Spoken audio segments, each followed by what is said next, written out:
Hello दोस्तों, imagine करो कि मैं एक फिल्म बना था।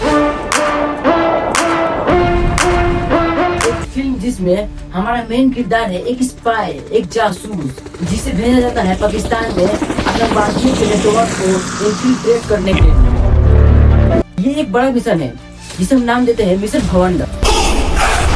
इस फिल्म में आगे आप देखते हो कि कैसे हमारा जासूस बड़ी मेहनत से काम कर रहा है। ढेर सारे इंटेलिजेंस इनपुट वो अपने बॉस और रॉ के चीफ को भेजते हैं। एक दिन ऐसा ही एक इंटेलिजेंस इनपुट 2018 के समय में उसे पता चलता है। वो अपने बॉस को बताता है, सर 2019 के अर्ली में कहीं न कहीं बड़ा धमाका होने वाला है। उसके बॉस बोलते हैं, जल्दी से जल्दी और ज्यादा से ज्यादा इन्फॉर्मेशन निकालने की कोशिश करो, समय नजदीक आ रहा होता है। कहानी में बहुत सारे ट्विस्ट आते हैं और हमारा जासूस ऑलमोस्ट पकड़ा जाता है, लेकिन किसी न किसी तरीके से वो फाइनली सक्सेसफुल रहता है। एक दिन वो अपने बॉस को फोन लगाकर कहता है, सर पता लग गया, 14 फरवरी 2019 को पुलवामा में एक आर्मी की कॉन्वे गुजरेगी, उसे आतंकवादी निशाना बना रहे हैं। बॉस जासूस का धन्यवाद करता है और तुरंत जाकर प्रधानमंत्री के ऑफिस में ये इन्फॉर्मेशन देता है और सीधे प्रधानमंत्री से कहता है, 11 इंटेलिजेंस इनपुट आए हैं सर, हमें इस कॉन्वे को बाय रोड नहीं देना चाहिए, आतंकवादी हमला होने का चांस बहुत ज्यादा है। यहाँ पर प्रधानमंत्री की चेहरे की एक झलक देखने को मिलती है। सफेद दाढ़ी और फिल्म में उन्हें नाम दिया है मिस्टर सुरेंद्र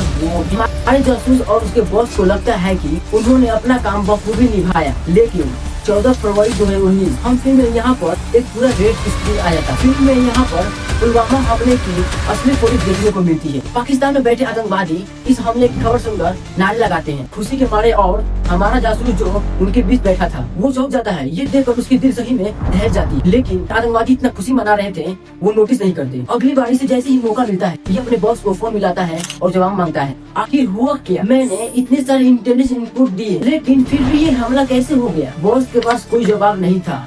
वो कहते शायद हिंदुस्तानियों के सबसे बड़े दुश्मन हिंदुस्तानी ही है। वो इस बात की तरफ इशारा करते हैं कि कहीं न कहीं सरकार में ही कोई गद्दार बैठा है, जिसकी वजह से हमारे 40 सीआरपीएफ के जवान मारे गए। जासूस को कहा जाता है कि वो अपनी कोशिश को जारी रखे। फिल्म में एक सैड सॉन्ग आता है और जब क्लाइमेक्स की तरफ बढ़ती है हमारे फिल्म में तो एक बहुत बड़ा शौकीन तस्वीर देखने को मिलता है। आतंकवादियों की अड्डे की अलमारी की सर्च करते वक्त हमारे जासूस के हाथ एक ऑडियो रिकॉर्डिंग लगती है। जब वो इसे सुनता है तो इसे यकीन नहीं होता। अपने कानों पर ऑडियो रिकॉर्डिंग में हमारे प्रधानमंत्री गोविंद जी की आवाज थी और दूसरी तरफ बात कर रहे थे ISI के हेड। गोविंद जी कहते हैं, कुछ लोग मरते हैं मरने दो, कुछ गाड़ी जलेगी जलने दो, लेकिन इलेक्शन से ठीक पहले ये हमला हो तो मुझे इलेक्शन में बहुत बड़ा फायदा होगा।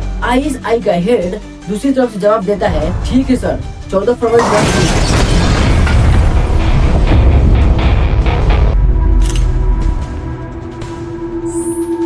आप बोलोगे कि ये तो असली में हुआ ही नहीं, तो मैं कहूँगा कि मैंने कब कहा कि असली में हुआ। मैंने तो फिल्म के सीधा शुरू होने से पहले डिस्क्लेमर लगाया था ये तो फिक्शनल फिल्म है। लेकिन आप पूछोगे कि ये फिक्शनल फिल्म है तो मैंने पुलवामा हमले का असली में जिक्र क्यों किया, असली डेट और असली फुटेज क्यों दिखाया अपने फिल्म में। कहूँगा ये फिल्म असल में फिक्शनल फिल्म है, लेकिन इंस्पायर्ड फॉर रियल एलिमेंट्स है। तो कुछ चीजें असली है, कुछ चीजें फिक्शनल। सर क्या बात है सर, क्या बात, ये बात है। फिल्म के अगले सीन में कट करते हैं और हमें बॉस दिखते हैं, एक बड़ा फेमस डायलॉग बोलते हैं। वे कहते हैं कि चिंता मत करो मेरे जासूस, किसी दिन एक देशभक्त सरकार आएगी इस देश में, एक ऐसा प्रधानमंत्री आएगा जो लोगों का सही में फिक्र करता, तब हम असली भवंडर कर लेंगे, तब होगी असली विजय।